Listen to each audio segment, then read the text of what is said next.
field goal attempt coming up. His longest this year is 47. He has the wind in his favor. Missouri Western leads 17-0, and they are looking for more before the half. Snap in the hole, down, the kick is on its way. He got it. The field goal is good. And the only other time you will see a team celebrate that much on a field goal is maybe if it's a game winner. Exactly. Or if it's 58 yards. And that could have gone 60 or more. Missouri Western has won the 2018 Live United Bowl by the score of 30-25 against Southern Arkansas University. Welcome into Griffon Sports Spotlight. I'm Brandon Zenner. He is football coach Matt Williamson. We'll be joined by Sundance Wicks and Rob Edmondson coming up later in the show. As you just heard, Missouri Western 30-25 winners in the Live United Bowl against Southern Arkansas. Quite the day for kicker Tyler Bash. He is your MVP. Coach, just how amazing was Saturday in itself, capping this regular season with the postseason victory? It was a good turnout for the kicker, dude. That's what we call him. And we're sure going to miss him. I mean, he could score from any point. It's not like basketball. He can score from any point on the court. He can score from any point on place on the football field. That guy's got a leg, and he's been very, very, very beneficial to our success here at Missouri Western, and we're definitely going to miss him. But it was awesome. He got the MVP. Yeah. Don't see that very often, but he nailed it and hit two critical into the win field goals that added points on top of our our 30. So it was fun. Definitely a great environment. And you jumped out to a 20-0 lead in this one, even led 27-3. Just what did you like about how you guys showed up from the jump, playing to win through that first half and the first three quarters in general? Well, to be honest with you, I was nervous riding on a bus, having 3 weeks off. You don't know how you're gonna come, because we never experienced as a staff with these kids and anything before. So we just stuck to our guns, doing the exact same thing we always do. We talked about. We made it enjoyable, a little bit extra time doing things together as a team, but we made that 3 weeks enjoyable, got some younger kids involved, and it was really good just to see a transition. And then once we started playing really well right at the beginning, I was like, okay, it's on, let's go. Now, Tyler Bash, we were just talking about him. He was 3 for 3 on field goals in this one, hit a 58-yarder that tied none other than Greg Zerline for Missouri Western record. He also wins the MVP. Just tell me about his day and how proud you are to see him end his career in that fashion. Well, we thought his career was over last year, yeah. But we found an extra semester that wasn't like accounted for, because he went to a tri-semester school and then ended up working out. Mm-hmm. But we got him back, and he helped us again. He's actually was injured a little bit in the earlier of the season and kind of missed a few games, but great to finish off strong just like that with probably one of his top games that he's had as a Griffon. Have you seen anything like that from a kicker in a game? No, I've never seen a kid hit a 58-yard before. I've seen some videos, some highlights of him nailing a whole bunch of them, but it was pretty cool. Now I've seen it in practice. I know he can hit those, and without the wind, he's been hitting some 55-yarders, and so I knew he could do it. And it just came to, you should never know. Things have to kind of align. I mean, we had to have the ball stopped right there. We had to have the wind. If we were in the wind, I would have never kicked that, and it was great. And when you got a score, on the special teams with your leg, man, it just keeps adding points on the board, and that's what ends up winning football games. A lot of efficient days for a lot of guys. Dom was really efficient through the air. James Bailey, though, a pair of rushing scores. He had 11 rushing touchdowns on the year, most of those coming in the final 7 weeks of the year. Just how proud are you of the growth that you saw from him coming in? He was about the third-string guy behind Derek and Jamar, and he kind of he really solidified his spot in this team and in this conference. I think he just kind of matured. Obviously went to another school, university, and then transferred to us. He started all over. He had to get trust within the coaching staff, and he had a great spring. Once we started doing game plans and changing a few things, he kind of took a step back just a tad bit because it was all a little bit more new to him and everything. And once as you saw him, he just started to flow and got better and better and better as the season went along. And heck, we got him for 3 more years, so I'm really excited about that. Yeah, for sure. Now, tell me everything that went into this week, because this was more than just a football game. You guys had a lot going on down there. Yeah, it was. I mean, from as soon as we rolled down there, it was like boom, boom, boom. There's a lot of things that were set up. Unbelievable setup, structure, and organization by the United Bowl Way, the Bear United Live Bowl Way. It was great. And the biggest, probably the most, besides winning the football game, I would say the second best thing we did and I know we're going to show a video of it, is all the community service that we did. We had opportunities there where we worked with kids with special needs, and then older adults with special needs. And man, it was awesome just to create a bond with kids outside. When you can do stuff with your team and with players, and it has nothing to do with football.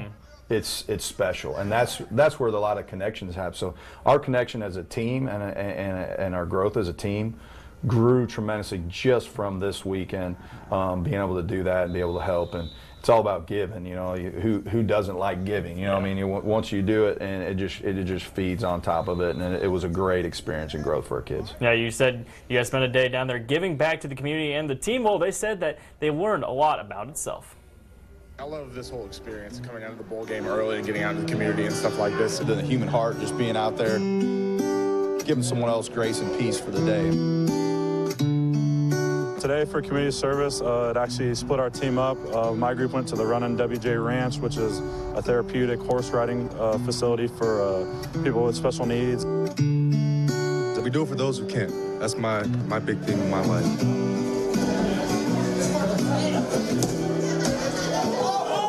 Opportunities is a nonprofit that provides developmental and support services to individuals in our community to help them attain a full life in the community. So cheer us on.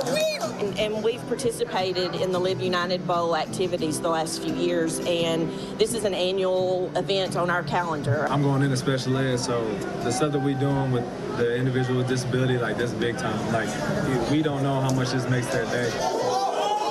You better keep your head on a swivel because that ball comes fast. And there's a little trash talking, to be honest with you, too. I don't like to speak on that word. They relate to football players and to sports, and they're kind of icons to them. Who's been your favorite of the group that's standing over there? Number 14? Miss Becky, what about me? Your favorite too. Okay, all right.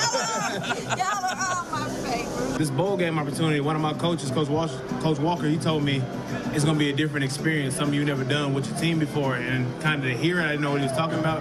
But it's better to understand it as in, like, we've been together a lot of times throughout today, yesterday. We spent a lot of time not necessarily with football.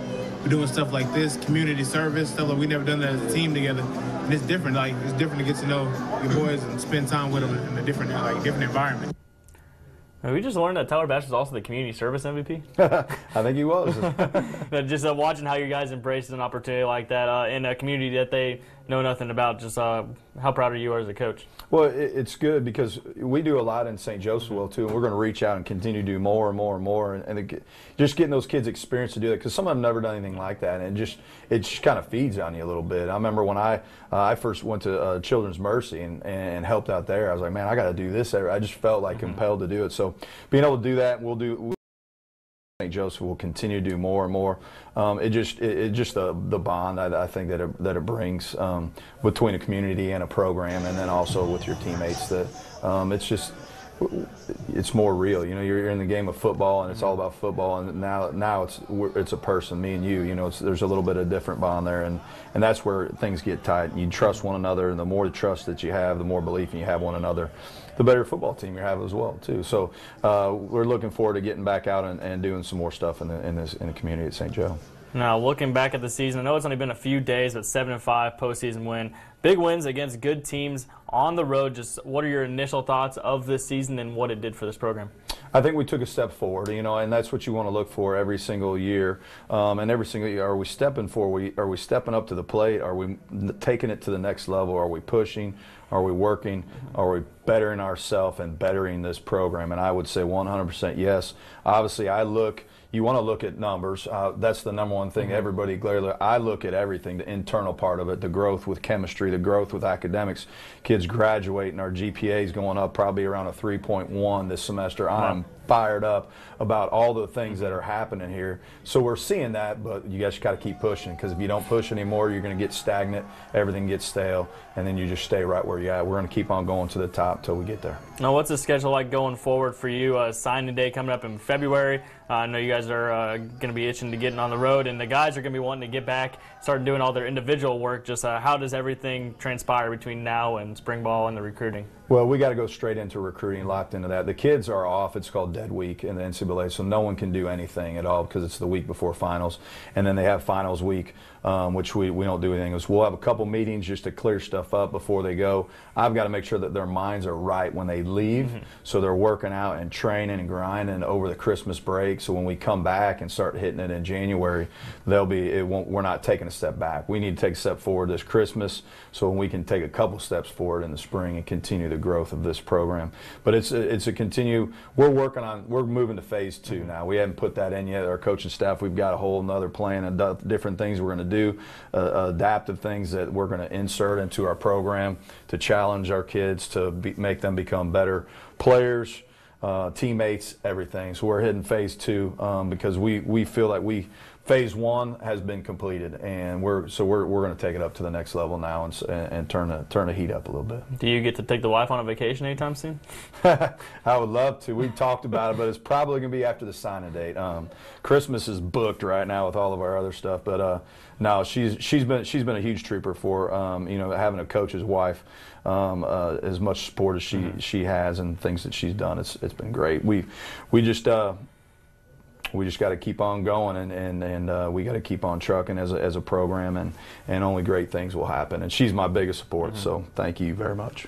Well, the Griffons finished the season 7-5 winners of the Live United Bowl. Congrats on a great season, Coach. Been a blast following all year long and having you here on Griffon Sports Spotlight. We'll catch up with you again soon. All right, go Griffs. Coming up next, Sundance Wicks comes through to talk about last week's huge win at William Jewell, and now it gets fun as MIAA play starts on Thursday. Put your shades on. It's about to get sunny on Griffon Sports Spotlight. We'll be right back.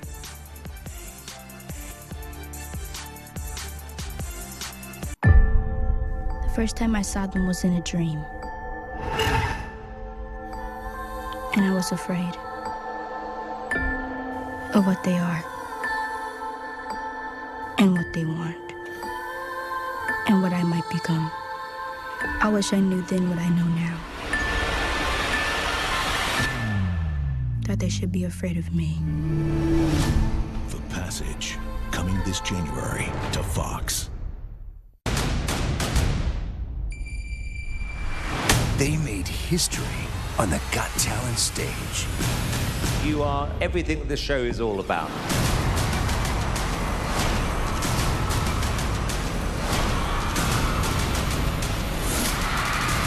America's Got Talent, the champion! This is the Olympics of talent.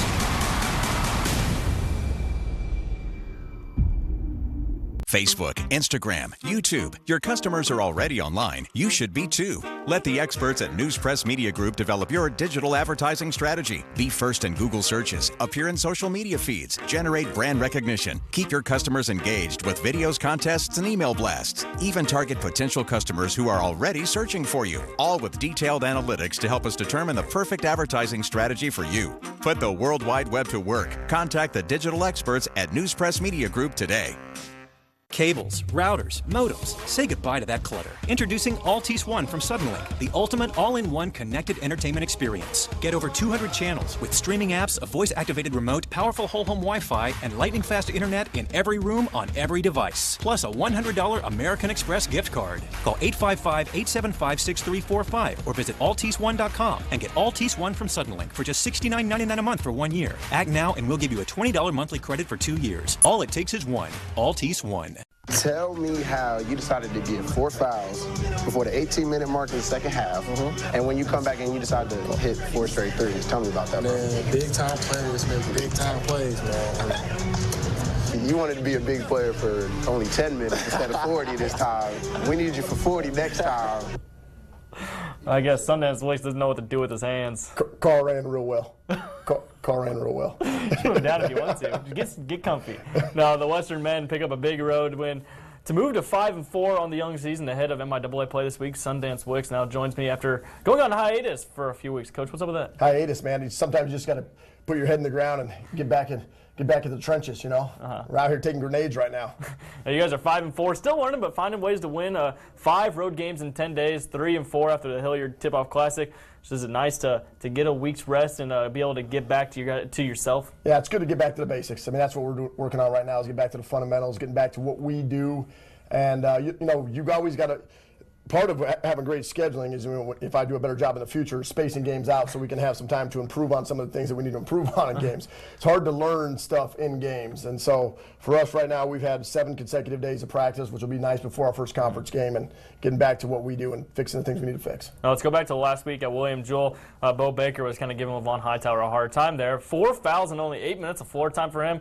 He ends up playing 15 minutes with 4 3-pointers in the final 4 minutes. Just how about your team's effort to win without their leader, and then for your leader to come back and make up for it late? Well, it's called a team for a reason, right? It's team basketball, and if you're relying on one guy, then you're going to be in a lot of trouble because things happen. You know, sometimes the ball bounces your way, sometimes the calls don't go your way.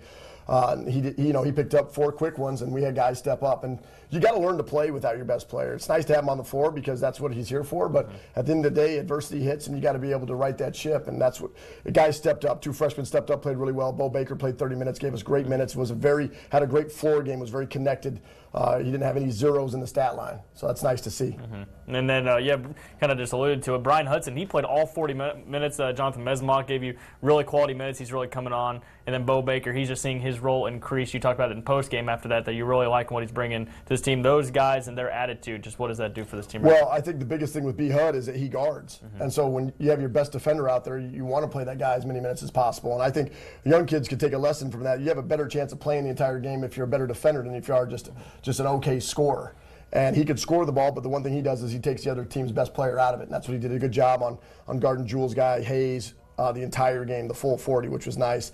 And then, when it comes to Frenchie, he worries about his shot too much sometimes, and we said don't value your worth on the offensive side of the floor, but when he's rebounding, he got 11 rebounds. When he's rebounding, he's at his best. And then I know he's defending, so he's locked in on both sides of the ball. Anything you want to say about the freshmen? They just continue to get better. No, it's all great.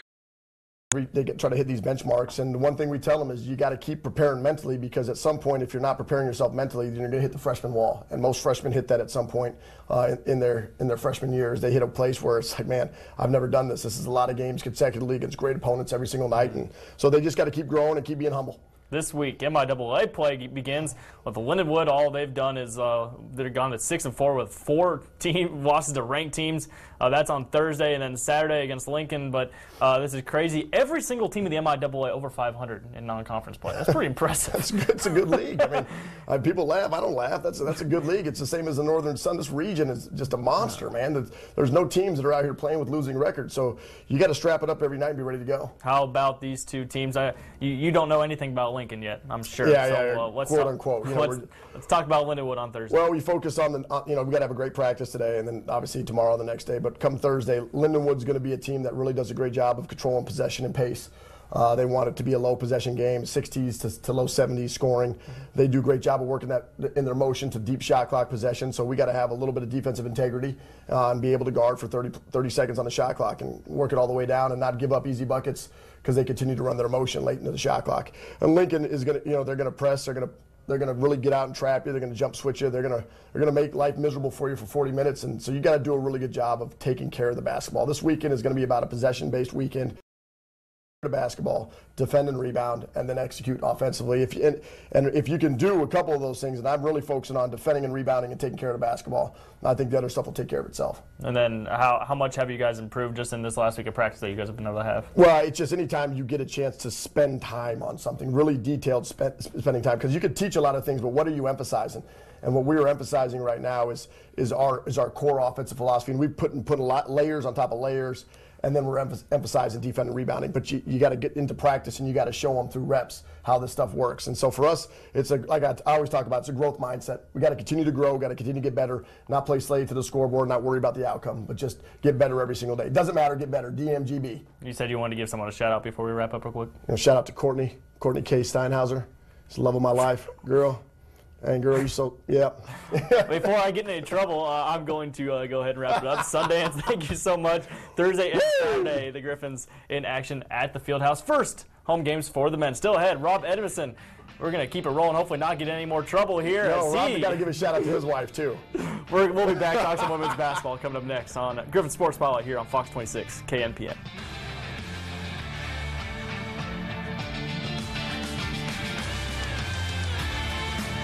California dreaming,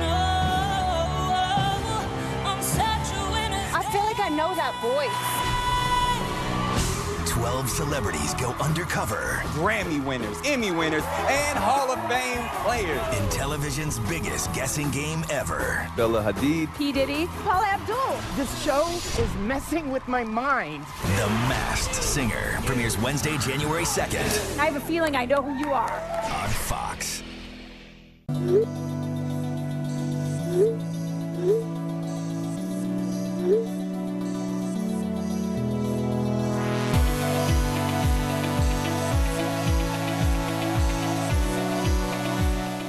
It's that time of year again. The enrollment period for Medicare D begins October 15th. Hi, I'm Debbie, and I can guide you through this complicated process.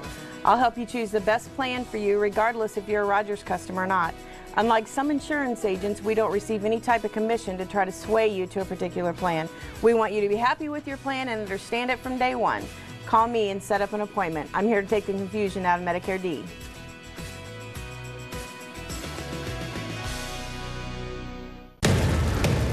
Here we are again, seeking answers to the same old questions. 24 hours after living through that horrific mass shooting. Back-to-back devastation. These helicopters looking for any body of water to make drops on that massive inferno.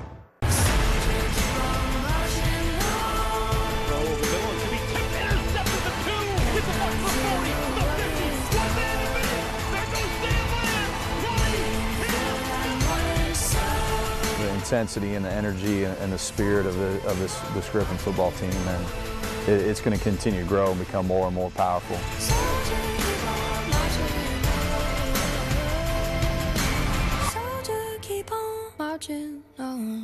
I'll just keep talking until you shut me off. I will try. We're on air, Coach. Right now?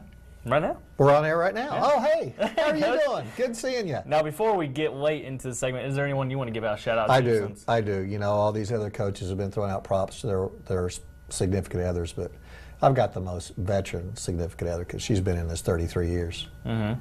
Combined, those other two haven't even gotten 33 years, so my wife's the most special. So not only are we informing the public about what you guys are doing, we're also we're getting you guys some bragging rights for a little bit, right? That's right. I've got bragging rights. Those other two have got a long way to go. They do. Staying up for 33 years to see if they're married. Well, we're back in Griffon Sports Spotlight talking some basketball, maybe eventually, with Rob Edmondson. Now, last week's game with Rogers State, I was moved back due to weather. Just how did you guys utilize the extra break getting ready for conference season? Well, it came at a great time for us. We needed to get back and practice. And, you know, we played 7 games in the first 17 days, 16 days of the schedule starting on November 10th and 11th and to that time. So, you know, we've got a team that needs to be in practice, and we got some things to work through. You know, we got some turnover issues and some foul issues that we've just got to address, and we've got to just keep getting better. And like all the previous coaches have said, the best place to get better is in practice, and that's where we need to be right now. 3-4 through non-con 2. Single-digit losses at home. One of those came in overtime, and the last game you guys played against William Jewell. Just how do you assess this team through 7 games, good or bad? Well, you know, it's good and bad. You know, we've shown in every game we've been in, we can generate a lead. We've had a hard time keeping those in some of our games. We have moments where we really play well, then we have moments that we don't play as well. And our consistency is just the issue right now. And I think some of that stems from you know, having a point guard that's hurt and playing younger guards.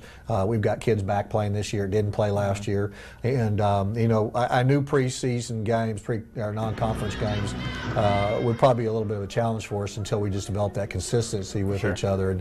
And the problem is now you're in MIAA, so whatever problems you have, you better get fixed pretty quick. Now, how is this team doing the H word, health? How are you guys doing so far? We saw Jill Rumpf had to play a lot in her first start in your guys' last weekend. Well, it's all relative health. If you compare it to last year's health, we're way ahead of schedule. But Malia Richardson's our tough kid. And the fact that she's out indefinitely, we just don't know when she'll be back. Is a struggle for our team just in terms of her leadership and her toughness. So, and then we got other kids just have some nagging stuff, but it's not stuff that other programs don't have. Basketball is, despite what people say, is a contact sport, and so we have some aches and pains, but we're getting kids through those. But when someone's down, someone's got to step up. That's why everybody's on scholarship at some point, and that's your job. People around here care about Jill Rumpf. Just what did you make of her first start and how she's coming along? Well, I'm proud of the fact that she's getting thrown in the fire a lot earlier than we anticipated, and even the games leading up to this first start, she's been playing 25, 28 minutes, which for a freshman is heavy minutes, in the most important position on the team. It's like going to the football team and going, what year's your quarterback? Freshman? Or softball and the pitcher and how important that is. Freshman?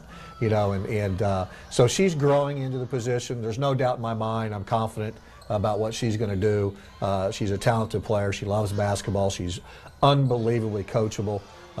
She's going to get to where she needs to be. But people are going to have to be patient with the fact she's a freshman. And it's going to take a little time, but she is an eager to please, and she tries hard every day, and just love having her. Ready or not, the MIAA Gauntlet is here on Thursday. How do you feel this team is prepared to enter conference play? Well, I wish we had a better record entering conference play. And then having 9 or 10 days off is not ideal, except for we'll have a good scout on Lindenwood. But we start off with one of the toughest teams in the conference.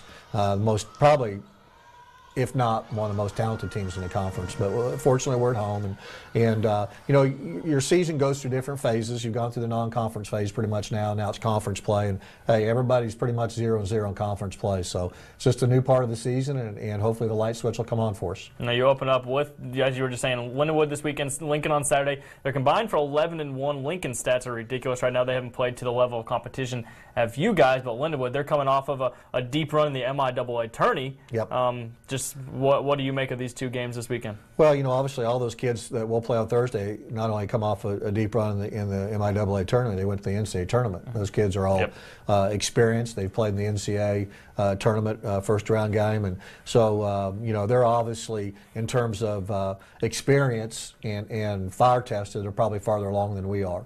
And so we're just going to have to make sure that we do a great job and get ready to play. And then, of course, Lincoln, like you said, hasn't played the toughest schedule, but they're full of confidence. When you're 7-0, you believe you can beat the world, and I know they were going to come in with that thought. Now, just lastly, real quick before we wrap, you were telling me a story about how you met a pretty popular country star, Garth Brooks. I did. Dad met Garth Brooks down in Oklahoma City one day. We was in practice, or actually his basketball camp, and was hanging out with Chris Paul, dropping another name for you.